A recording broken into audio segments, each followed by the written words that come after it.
Adjective কাকে বলে?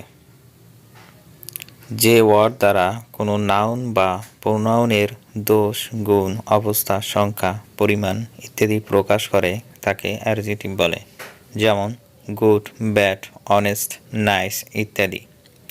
Adjective কত প্রকার ও কী কী? অ্যাডজেটিভ 4 প্রকার, যথা adjective of quality, adjective of quantity, adjective of number, adjective of pronominal. যে ওয়ার্ড দ্বারা কোনো ব্যক্তি বা বস্তুর দোষ, গুণ, অবস্থা প্রকাশ করে তাকে অ্যাডজেটিভ অফ কোয়ালিটি বলে।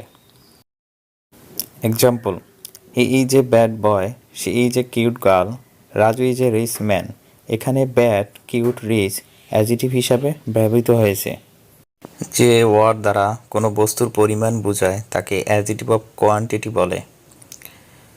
Example: I have some money, they have many cars, she has enough food. এখানে সাম, মেনি, এনাফ অ্যাডজেটিভ হিসাবে ব্যবহৃত হয়েছে। যে ওয়ার্ড দ্বারা কোনো বস্তুর সংখ্যা বোঝায় তাকে অ্যাডজেটিভ অফ নাম্বার বলে। Example: Raju bought 5 apples, she has 2 dogs, they own 4 match.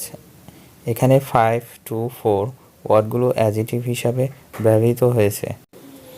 যখন কোনো প্রোনাউন নাউনের পূর্বে বসে, ওই নাউনের সাথে সম্পর্ক স্থাপন করে, তখন তাকে অ্যাডজেটিভ অফ প্রোনোমিনাল বলে। Example: he likes this picture, that is my pen, this is your book. This, my, your ওয়ার্ডগুলো প্রোনাউন, কিন্তু এখানে অ্যাডজেটিভ হিসাবে নাউনের পূর্বে ব্যবহৃত হয়েছে।